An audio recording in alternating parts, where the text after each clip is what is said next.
este louvor, Jesus fala que Ele sempre estará ao nosso lado. Não importa as circunstâncias, os momentos, Ele sempre vai estar ao nosso lado quando o buscarmos de todo o nosso coração. Então, você que conhece essa música, louve o nome de Deus comigo neste momento, sempre aqui.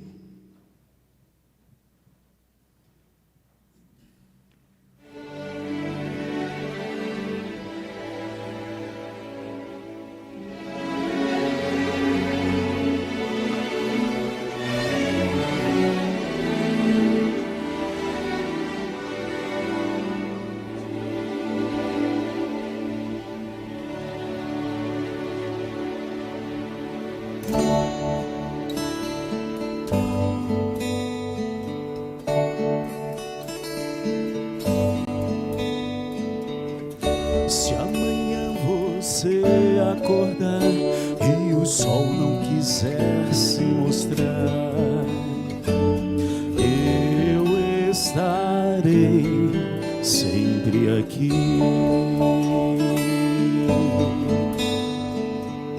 E se as trevas trouxerem temor, quero dar o meu amor. Eu estarei sempre aqui, sempre aqui. Estarei para ser sua calma, para dar paz à sua alma. Estarei sempre aqui. Se você estiver chorando, se ganhando, perdendo ou lutando, sou o seu Deus. Estou sempre aqui.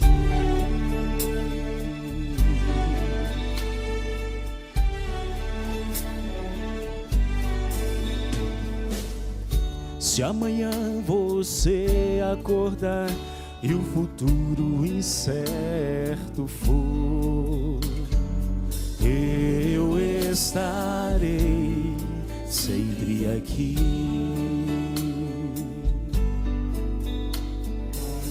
Tão certo como é o sol nascer, o amor irá crescer. Eu estarei sempre aqui, sempre aqui. Estará o meu ombro amigo, pois eu sempre serei seu abrigo. E estarei sempre aqui quando o tempo fizer nossa história, e esse dia estiver na memória, eu vou cumprir. Eu vou cumprir as promessas que eu fiz no dia em que dei a minha vida.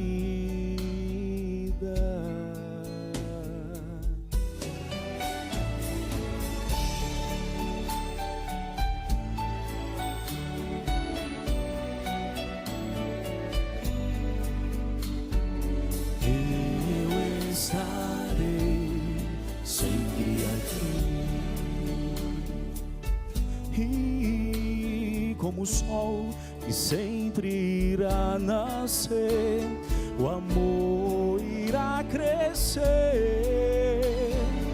Eu estarei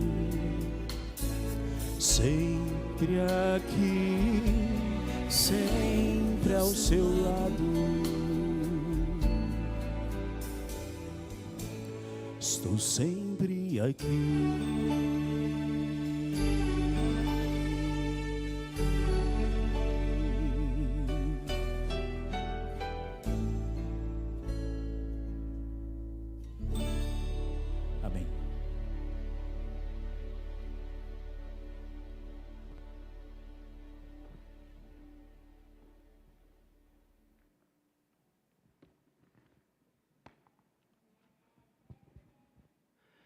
Boa noite. Está animado, Lucas?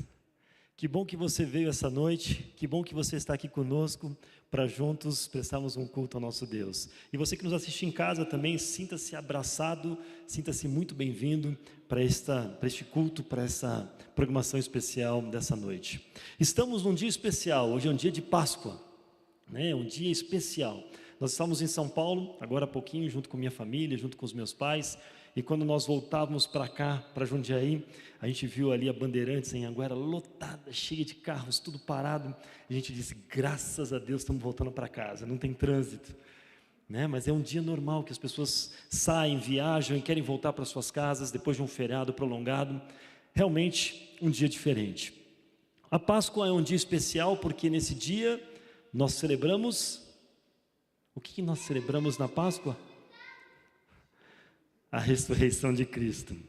É um dia especial porque no dia da Páscoa nós celebramos a ressurreição de Cristo. E é interessante a gente começar a pensar um pouquinho de onde começou a Páscoa. Se engana quem acha que a Páscoa só começou depois da morte de Cristo e ressurreição. A Páscoa começou muito antes. A Páscoa foi estabelecida por Deus lá atrás, quando o povo de Israel estava saindo da escravidão do Egito. Eles haviam ficado cativos por muitos anos e trabalhando pesadamente para os egípcios. Depois de 10 pragas que caíram poderosamente sobre os egípcios, faltava uma praga, aliás, depois de 9, faltava uma praga, 10ª praga. E Deus naquele dia resolve chamar Moisés e Arão e diz para eles, olha, reúne todo o povo de Israel, todo mundo, porque hoje vai ser dia de Páscoa, dia de celebração. Cada família, cada casa deve escolher um cordeiro ou um cabrito, macho, menos de 1 ano de idade, tem que ser jovem, sem defeitos, sem mácula. Esse animal deve ser sacrificado. Depois que for sacrificado, o sangue deve ser aspergido nos umbrais da porta, dos batentes da porta. Cada casa, cada lar deve fazer isso. Depois de fazer isso, o animal deve ser cozido, assado. E vocês têm que comer essa carne toda, numa noite só, junto com pães sem fermento e ervas amargas. E depois que vocês fizerem isso, o que sobrar vocês queimem, porque é dia de festa, é dia de libertação. Quem acha que a Páscoa foi celebrada depois da libertação do Egito, está completamente enganado. A festa foi comemorada e celebrada antes mesmo da libertação. E Deus disse mais uma coisa a Moisés: na casa onde não for passado o sangue nos umbrais, essa noite passará um anjo, o anjo da morte, e o filho mais velho, o primogênito, irá morrer. Os israelitas fizeram exatamente o que foi orientado por Moisés e Arão. E nenhum filho primogênito na casa de Israel, naquela noite morreu. Enquanto que na casa dos egípcios, todo primogênito, inclusive na casa do faraó, morreu. E no dia seguinte, o que aconteceu? Ao amanhecer, às primeiras horas do dia, faraó chama Moisés e Arão e fala: sumam, fujam, vão embora, corram, saiam daqui. E o povo de Israel foi meio que expulso do Egito. A liberdade havia chegado. Ano após ano, eles celebravam a festa da Páscoa como o dia da libertação, libertação da escravidão. Na realidade, tudo o que aconteceu lá nos primórdios, lá no Êxodo, era nada mais, nada menos do que para lembrar que um dia alguém viria à terra e morreria por cada um deles, dando a libertação, mas não a libertação da escravidão, mas a libertação do pecado e da morte, da escravidão do pecado. Era um simbolismo. E quando Jesus Cristo veio à terra e morreu, o véu do templo rasgou-se de cima e embaixo, e de uma vez por todas, não havia mais a necessidade de aspergir sangue sobre a cortina, porque o sangue de Cristo havia sido derramado. E a partir então da ressurreição de Cristo, hoje celebramos a Páscoa como sendo uma festa de libertação, porque Cristo Jesus ressuscitou. O cristianismo não tem valor nenhum se nós não acreditarmos na ressurreição de Cristo. Nós cremos num Deus vivo, um Deus que morreu, mas ressuscitou, e por ele ter ressuscitado, ele venceu de uma vez por toda a morte. E aquela sentença de morte que foi dada para cada um de nós, agora estava paga, e nenhum de nós mais precisamos passar pela morte eterna, amém? Esse é o motivo e a celebração da Páscoa, a celebração da ressurreição de Cristo. Um professor estava numa classe, um pouquinho antes da Páscoa, uma sala de aula, e ele resolveu brincar com os alunos, zombar de alguns alunos cristãos naquela classe. E ele então olhou para a sua classe e disse: esse negócio de Páscoa, esse negócio de milagre, esse negócio de Jesus ter ressuscitado não passa de uma história inventada. A ciência não admite, a ciência não aceita de forma alguma milagres. Milagres não existem. As leis naturais que estão aí, elas não acreditam em milagres. E ele começou a debochar dos alunos, e um aluno levantou a sua mão e falou: professor, me desculpe, mas eu sou cristão e eu acredito sim na ressurreição de Cristo. E ele olhou para aquele aluno e falou: mas essa sua ideia é uma tolice total. Como é que pode Deus permitir que o seu filho morra e depois ressuscite? Isso não existe. Se existisse um Deus, jamais ele permitiria que o seu filho morresse. E ele falou: não, mas ele fez isso por amor a cada um de nós. E ele então olha e fala: mas meu amigo, essa sua ideia é totalmente anticientífica. Essa sua ideia de milagre e ressurreição é totalmente contra a ciência. Existem as leis, e ele falou: Deus quem criou a ciência, é Deus quem criou as leis da natureza, e Ele é soberano sobre cada uma dessas leis. E o professor então, irritado com aquela atitude, olha para o aluno e fala: faz o seguinte então, se você acredita tanto em milagre, se você acredita tanto nesse Deus, que pode mudar as leis da natureza, eu vou propor para você um desafio, e você vai ter a oportunidade de me provar que o seu Deus existe. Já pensou que situação? E ele abre uma geladeira e traz um ovo de galinha, e ele pega o ovo de galinha e fala: faz o seguinte, eu vou jogar esse ovo, e se o seu Deus criou a lei da gravidade, Ele não vai permitir que esse ovo caia e se quebre, ok? É a sua chance de provar que o seu Deus existe e está acima das leis naturais. Mas eu vou te dar uma chance. Aproveite, você tem alguns minutos para orar, e ore com fervor para que o seu Deus se manifeste aqui na classe. Se isso não acontecer, está provado que Deus não existe. O que você faria numa situação dessa? Um desafio. E aquele garoto, depois de ter ali sido ameaçado pelo seu professor, instigado pelo professor, ele começa uma oração. E a oração do seu Deus foi dessa forma: Senhor Deus, estou aqui sendo desafiado para provar a sua existência. Senhor Deus, eu sei que o Senhor criou todas as leis da natureza, e eu peço que o Senhor haja nesse momento, que o Senhor faça que esse ovo caia no chão, se espatife em 1000 pedaços, e ao esse ovo cair no chão e se espatifar, que o professor tenha um infarto e morra imediatamente. O professor pegou o ovo, olhou para o aluno, olhou para o ovo e decidiu guardar o ovo. Queridos, ele temeu zombar de Deus, ele ficou com medo das consequências. Por mais cético que nós sejamos, por mais que seja difícil ter fé, nós somos programados como seres humanos a acreditar e a confiar, a ter fé. Ter fé em alguma coisa, nós somos dependentes disso, nós necessitamos disso. Por mais ateu que a pessoa seja, em um momento da vida ela vai olhar para o céu e falar: Senhor Deus, será que você existe? Quantos ateus na beira da morte não têm orado e dito: Senhor Deus, se eu estiver errado, me perdoe, porque senão eu estou completamente condenado.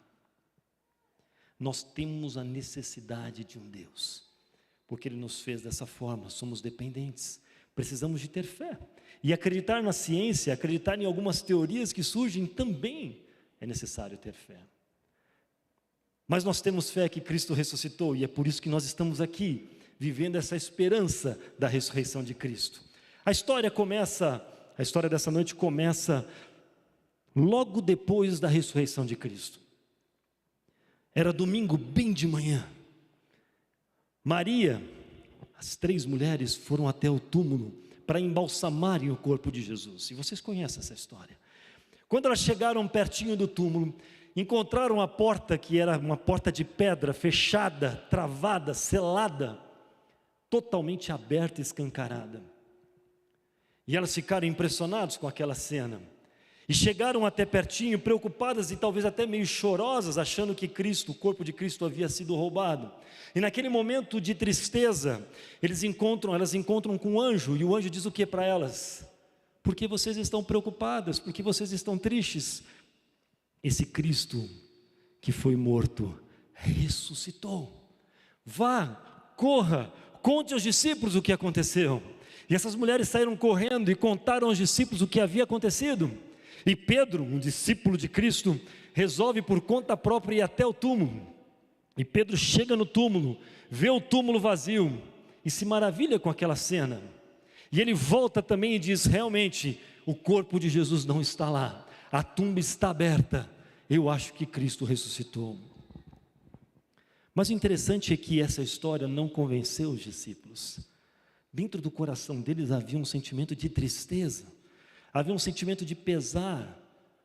Haviam passado a vida inteira seguindo um mestre, haviam passado a vida inteira aguardando um rei que os libertaria da opressão romana, e agora o rei que eles tanto almejavam estava morto.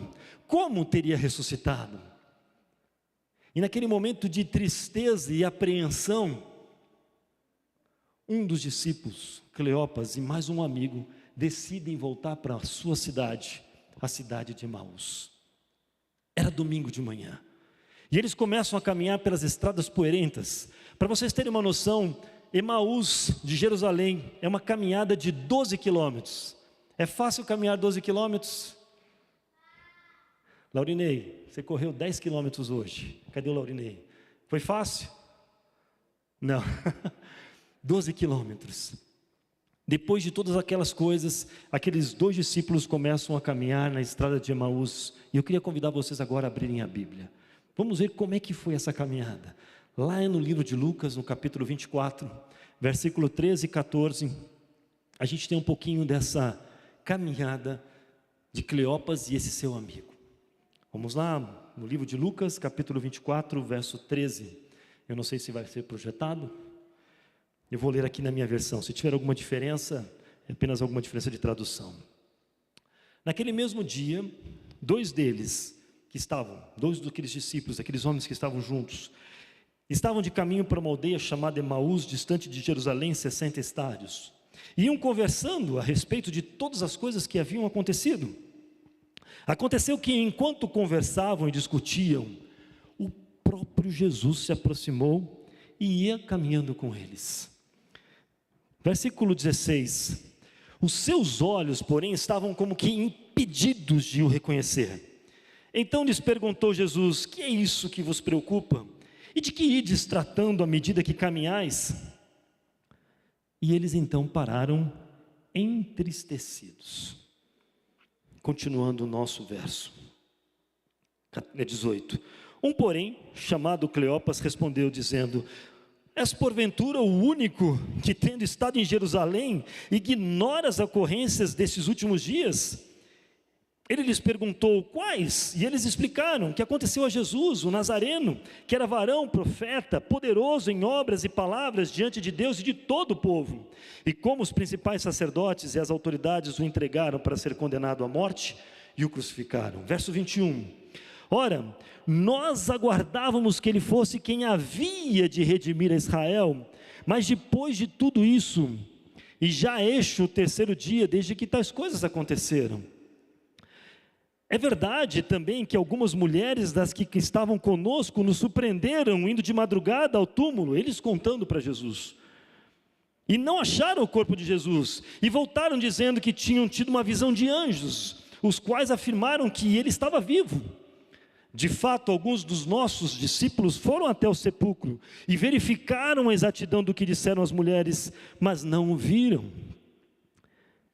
E a história continua, verso 25. Então lhes disse Jesus: ó nécios e tardos de coração, para crer tudo o que os profetas disseram. E eu faço uma pausa nesse momento. A notícia da ressurreição de Jesus foi a notícia mais maravilhosa que esse mundo já ouviu. Mais maravilhosa.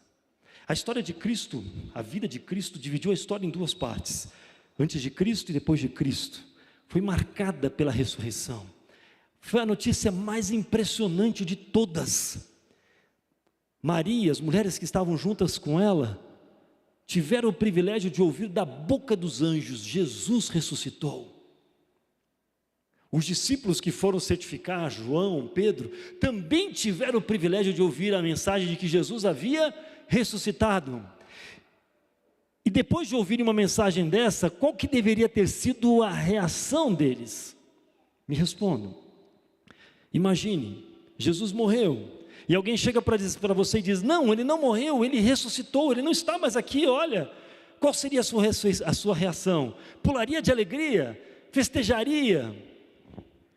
Como era o sentimento desses homens que caminhavam para Emaús? Era um sentimento de ceticismo. Eles não acreditavam naquilo que haviam visto e ouvido. Para eles, o Messias estava morto. Queridos, o caminho de Emaús é muitas vezes o caminho que nós como cristãos estamos trilhando. A primeira coisa importante, a primeira característica desses discípulos enquanto eles caminhavam, desses dois homens que caminhavam por Emaús, é que eles estavam totalmente cegos. Veja, eles estavam caminhando com Jesus e não o reconheceram. A despeito de terem ouvido a notícia de que Jesus havia ressuscitado, agora caminhavam com Jesus e não o viam. Já aconteceu alguma vez na sua vida em que você está caminhando e você parece que não percebe a presença de Cristo do seu lado? Em algum momento você já olhou para cima e falou: Senhor Deus, onde você está? Por que você não me responde? Já aconteceu isso com você? Este era o sentimento daqueles homens. Eles não conseguiam, eles estavam cegos. A morte tinha bloqueado as suas mentes. Na cabeça deles, aquele milagre da ressurreição não era possível, assim como aquele professor que desafiara o seu aluno. Era impossível que isso acontecesse. Eles estavam cegados. Temos que tomar cuidado para que nós também na caminhada da nossa vida, na nossa jornada, não estejamos cegos espiritualmente e não percebendo a atuação de Jesus e de Deus na nossa vida. Muitas vezes Ele está do seu lado e você não percebe. A segunda característica daqueles discípulos enquanto eles caminhavam, eles estavam como? Como a Bíblia diz que eles estavam? Pulando de alegria, felizes, exultantes. Como eles estavam? Tristes, cabisbaixos, desanimados. Eles estavam tristes, ao invés de estarem exultando e alegres.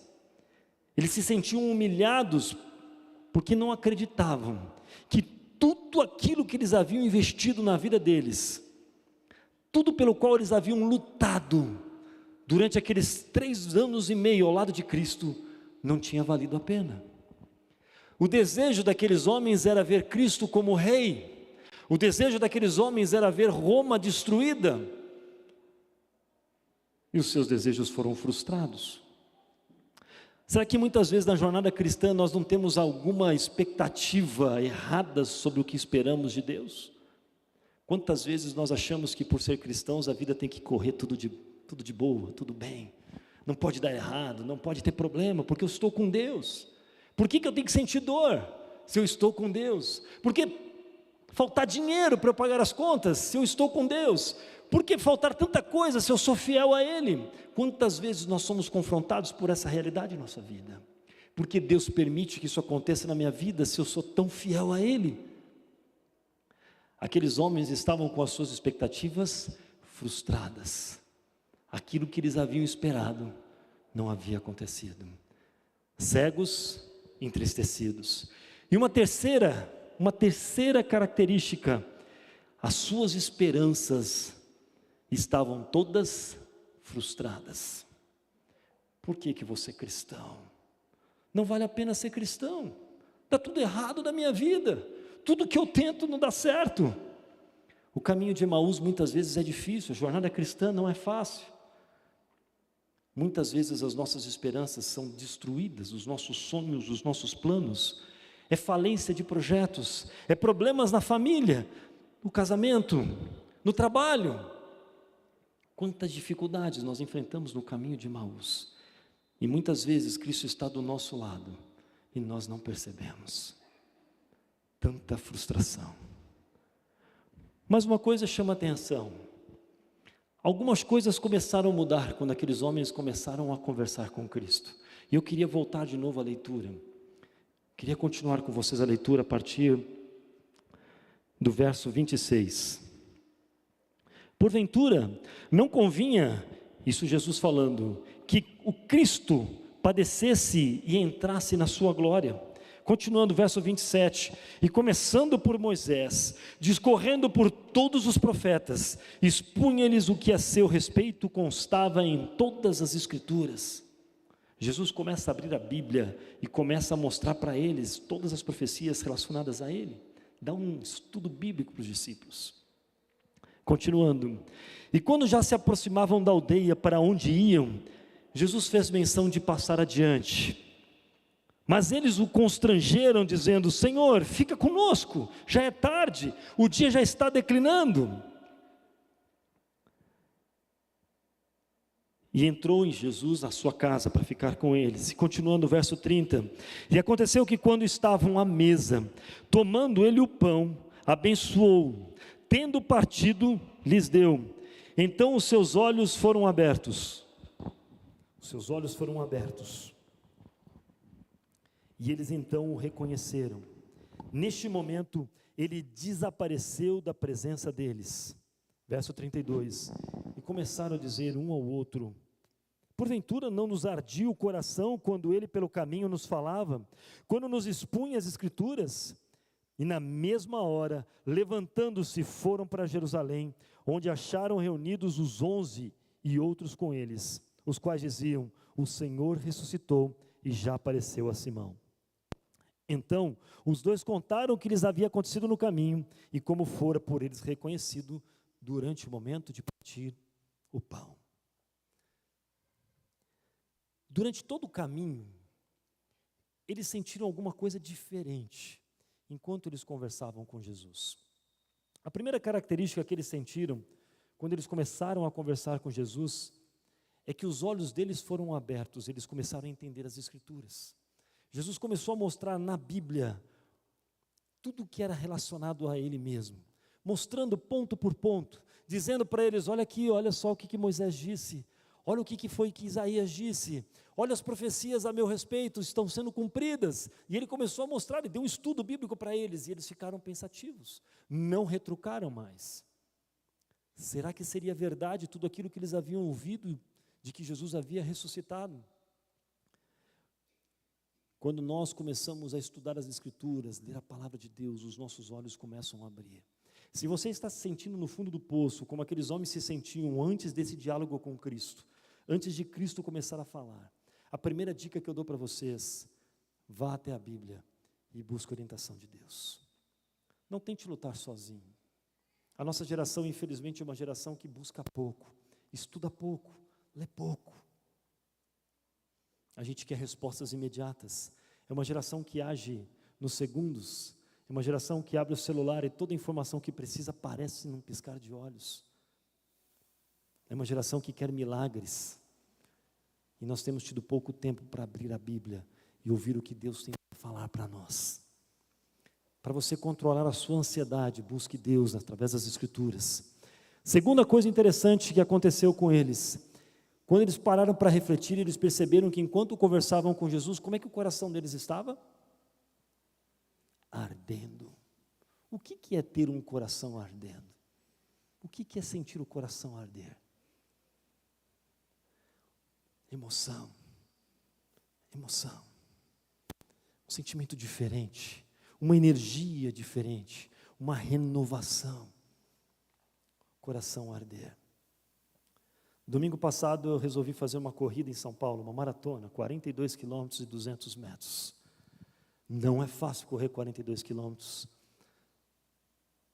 E eu confesso que em alguns momentos eu olhei e falei, caramba, eu acho que eu vou desistir disso. Esse negócio é muito difícil, é uma loucura. Correr tudo isso para quê? Para quê? Para quê, né, Lucas? E eu começava a caminhar e olhei e falei, puxa, mas os meus filhos estão me esperando lá na chegada. Eu preciso chegar inteiro, porque eles vão querer correr comigo os últimos 200 metros. E ali era uma luta entre correr e caminhar. Os últimos 5 quilômetros foram difíceis. Mas quando eu estava chegando e eu vi os meus 2 pequenos ali gritando, papai, papai, e o Lucas saiu correndo em minha direção e a Rafaela, o meu coração ardeu. E eu dei um pulo na chegada que a Rafaela achou que eu ia me arrebentar no chão. Estava morto, mas consegui dar um pulo, um salto, porque o meu coração ardeu. Mais ou menos esse sentimento. Uma energia, uma força diferente, uma força que renova, uma energia que me dá satisfação, me dá alegria. É isso que eles sentiam. Eles queriam que Jesus ficasse mais com eles, porque o coração deles ardia. Aquelas palavras de Jesus confortavam eles, e eles fizeram questão, Jesus fica com a gente, fica conosco. Quando você sente Jesus atuando na sua vida, você não quer ficar longe dele. É bom demais estar ao lado dele. Mesmo que tudo esteja em ruínas, mas você ouve a voz de Deus, você se acalma, você se tranquiliza. Já estava ficando de noite, 12 quilômetros não é fácil para caminhar. E eles conseguiram convencer Jesus para que ficasse com eles. E depois então que eles veem a Jesus, o testemunho vivo, e reconhecem que é Jesus, na hora que ele foi partir o pão, aí que a energia foi lá para cima. Aqueles discípulos correram meia maratona naquele dia, mais um pouquinho, porque na Bíblia diz que eles voltaram imediatamente para Jerusalém, 12 quilômetros, eles já estavam em casa, hora de descansar, já está ficando de noite, e eles viram Jesus, e o que eles fizeram quando reconheceram Jesus? Voltaram correndo, porque não dava para segurar tamanha alegria. Era a melhor notícia do século, era a melhor notícia da história. Vamos voltar, os discípulos precisam saber que nós vimos Jesus, e Ele está vivo. Era esse o sentimento deles. E eles voltaram correndo 12 quilômetros, e eles foram muito mais rápidos do que o Laurinei correu 10 quilômetros hoje. O Laurinei correu hoje os 10 quilômetros em 53 minutos. Eles foram mais rápidos. Muito rápidos, pace de 3,30, 20 km por hora, não sei, estou brincando. Mas era a necessidade de estar junto com os discípulos e testemunhar. Eu me encontrei com Jesus. E quando eles chegaram, naquela euforia, naquela alegria, os discípulos também estavam ali meio na dúvida ainda, será que Jesus realmente ressuscitou? Será que roubaram o corpo do mestre? E eles ali preocupados e abatidos, e aqueles homens entram na porta, abrem com tudo e falam, Jesus ressuscitou, nós vimos Ele. Imagina a explosão naquela casa, tenta imaginar a cena. E a história não para por aí. Enquanto eles estavam falando, pulando de alegria, exultando, Jesus aparece na frente dos 11 discípulos, se revela. E sabe qual foi a reação dos discípulos quando Jesus apareceu? Pularam e agarraram Jesus de alegria, foi isso? A Bíblia é tão cheia de detalhes. Ficaram com medo, era muita informação. Eles acharam que era um fantasma, imagina, aqueles homens barbados, olham para Jesus e falam, é um fantasma. E Jesus com toda a calma fala, não, não é um fantasma, sou eu. Pode vir aqui, toque aqui, olha, é carne e osso, não é fantasma. Jesus tinha que dar aquela notícia pessoalmente para aqueles homens, mas Jesus escolheu 2 homens em especial para se revelar primeiro, para ilustrar